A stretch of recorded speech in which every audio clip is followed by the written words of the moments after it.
It must take place in the real world, and I will describe what Islam is doing in the real world. We can sit and we can debate theocracy day in, day out. We will never agree. We can debate, is there a God, isn't there a God, is the Quran real, isn't it? None of it actually matters. What matters is what happens in the real world, as my opponent quite rightly said.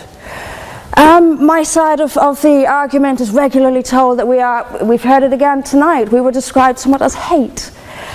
We were told that we are demonizing Islam, whipping up fear of Islam.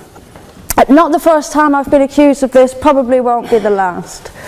But let me just say, and let's take this into the real world as we've been advised to do. Let me tell you what actually whips up fears of Islam. We take it from the top. 9/11, the London Underground bombings, Madrid, Mumbai, Mali, Bali, northern Nigeria, Sudan, Afghanistan, Saudi Arabia, Iran, Yemen, Pakistan, death for apostasy, death for blasphemy, death for adultery, death for homosexuality, gender segregation, gender discrimination, unequal testimony between men and women in legal proceedings, child marriage, amputations, beheadings, imprisonment for being raped, anti-Semitism, burqas, execution, as I've said, for this, that and the other, the slaughter of Theo van Gogh on the streets of Amsterdam, death threats on the streets of London, butcher those who insult Islam, Muslim patrols in East London telling people they are entering Sharia control zones, polygamous marriages, marriage not requiring the consent of the bride. This is what causes fear of Islam. It is not me, it is not my colleagues on this side. What information on that point? If Islam and Muslims are responsible for the Muslim patrols, I'm not finished. I'm not. No, I'm not. I mean, let me speak on. But the point is that it is not I or my fellow debaters on this side who are causing fear of Islam. It is the actions of Muslims that are causing fear of Islam. That is the real world. That is where we actually live. Then we'll be told that this is just the extreme fringe of Islam. Well, let me have a look at Saudi Arabia. Saudi Arabia, the birthplace of Islam, the custodian of its holy sites. In Saudi Arabia, a woman is not allowed to drive. She is not allowed to leave the house without a mahram. She is not allowed to vote, although they've been incredibly generous by allowing some votes in the next elections. This is apparently the extreme fringe of people are executed for blasphemy, executed for apostasy. In Saudi Arabia, the birthplace of Islam, we'll be told that's the extreme fringe of Islam. No, it is not. Calling Saudi Arabia the extreme fringe of Islam is like calling the Vatican the extreme fringe of Catholicism. Sorry, it just doesn't work. Then we'll be told that we've misunderstood. Violent Muslims have misunderstood. Saudi Arabia has misunderstood. Iran, which stones people to death for adultery, has misunderstood. Yemen, which marries children at the age of 9, has misunderstood. Has there ever been a more spectacularly misunderstood religion than Islam? It seems that these nations who apply it as their laws, nations which have the Quran as their constitution, innumerable nations, where there is no free speech, where there is no freedom of religion, they've all got it wrong. They've all got it wrong. It's quite a spectacularly misunderstood religion.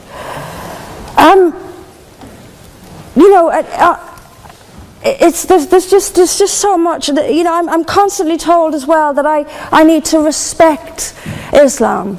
I'm never quite given a good enough reason why. I am under no greater obligation to respect Islam than I am any other beliefs. I'm under no more obligation to respect a woman oppressed in the name of Islam than if she is oppressed by the BNP or anyone else. I am under no obligation to make compromises with an ideology I simply don't see as peaceful. Why don't I see it as peaceful? Because of the evidence. If I look around the world and I see the countries where Islam calls the shots, all I see is brutality and violence imposed by the state. We were told that peace is not just the absence of violence but the presence of justice. Absolutely. I do not see how in a nation where, as the only woman here, I have some particular issues with the way women are treated in Islamic states. Now you can argue that they've got it wrong. Tell them that, because they seem to think that's what it is. Yes, I mean, there's so much to say about it, but is there a peaceful Islam? Yes, there is. It's in the hearts of peaceful Muslims. Unfortunately, though, there's also a rather more objective Islam, and peaceful Muslims have to do some really rather creative interpretation, like the command to beat her. I've seen Muslim women. I didn't stand up for you. Well, I didn't. So if you could just have it. But I knew this would happen. I knew this would happen, by the way. I knew this would happen. What I'm saying is completely controversial and will be booed and shouted down, and I have no doubt my colleagues the same. I knew this would happen. You say anything negative, you'll get the boos. I'm actually going to leave it there. But I will finish just by saying this. There are hundreds of millions of peaceful Muslims. That is a fact. But that does not mean that Islam itself is peaceful. Peaceful Muslims interpret verses of the Quran so almost beyond recognition. It's reinterpreted, like the command to beat her. It's there in the Quran, and I've seen Muslim women try to dance around it. They put words in there that simply aren't there. That's what it says. It says beat her. And in the countries where the Quran calls the shots, that is exactly what they do. This is not peace. This is not justice. Islam is not a religion of peace, as the evidence shows us. Thank you. Thank you very much, Mr. President. Ladies and gentlemen, good evening. Assalamu alaikum. Lovely to see you all here tonight. We are having a very entertaining night, are we not, with some very interesting things being said from the other side of the house tonight. Let me begin by saying, as a Muslim, as a representative of Islam, I would consider myself an ambassador for Islam, a believer in Islam, a follower of Islam and its Prophet. So in that capacity, let me begin by apologizing to Anne-Marie for the Bali bombings. I apologize for the role of my religion and me and my people, for the killing of Theo van Gogh, for 7/7. Yes, that was all of us. That was Islam, that was Muslims, that was the Quran. I mean, astonishing claims to make in the very first speech tonight, on a day like today, where the Conservative Prime Minister of the United Kingdom is having to come out and point out that these kind of views are anathema. And I believe you're trying to stand for the Labour Party to become an MP in Brighton. If you do, and you make these comments, I'm guessing you'll have the whip withdrawn from you, but then again, UKIP's on the rise, they'll take you, the BNP, they might have something to say about your views. This is what Mehdi Hassan always does. By the way, just on a factual point, since we heard a lot about the second speaker, about how backward we Muslims all are, on a factual point, you said that Islam was born in Saudi Arabia. Islam was born in 610 AD. Saudi Arabia was born in 1932 AD. So you were only 1,322 years off. Not bad? Not bad start there. Talking of maths, by the way, a man named Al-Khawarizmi was one of the greatest mathematicians of all time, a Muslim, worked in the golden age of Islam. He's the guy who came up with not just algebra, but algorithms. Without algorithms, you wouldn't have laptops. Without laptops, Daniel Johnson tonight wouldn't have been able to print out his speech in which he came to berate us Muslims for holding back the advance and intellectual achievements of the West, which all happened without any contribution from anyone else other than the Judeo-Christian people of Europe. In fact, Daniel David Levering, the author of the Pulitzer Prize-winning historian and author of The Golden Crucible, points out that there would be no Renaissance, there would be no Reformation in Europe without the role played by Ibn Sina and Ibn Rushd and some of the great Muslim theologians, philosophers, scientists in bringing Greek texts to Europe. As for this being our university, I will leave that to the imagination as to who is our and who is there. I studied here too.